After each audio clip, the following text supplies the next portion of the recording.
আপনার কি বয়ফ্রেন্ড আছে? হ্যাঁ আছে, কিন্তু ওর সঙ্গে আমার বিয়ে হবে না। বিয়ে হবে না কেন? আমি হিন্দু ও মুসলিম। তুমি হিন্দু, ছেলেটা মুসলিম। হ্যাঁ, কতদিন থেকে ভালোবাসো? 2 বছর। তো তোমাদের বিয়ে কেন হবে না? আমি হিন্দু ও মুসলিম।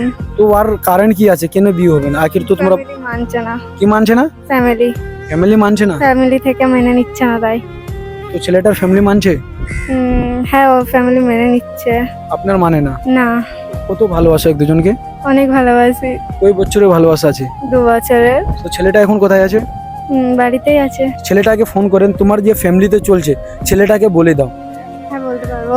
ঠিক আছে, ফোন করেন, দেখি ছেলেটা কি বলছে আপনাকে। হ্যালো, হ্যালো, কেমন আছো? ভালো। তুমি কেমন আছো? আমিও ভালো আছি। আমাদের বিয়েটা হবে না। কেন? আমার ফ্যামিলি থেকে মানছে না। কেন মানছে না? আমি হিন্দু, তুমি মুসলিম বলে। আমি তোমাকে ভালোবাসি, কিন্তু আমার ফ্যামিলি মানছে না। এখন আমি কি করব? তাহলে আমি কি করতে পারি এর মধ্যে? তুমি ভালোবাসো না? আমি তো ভালোবাসি। আপনি যেখানে থাকেন ভালো থাকেন। আমি কিন্তু মন থেকে আপনাকে চাই।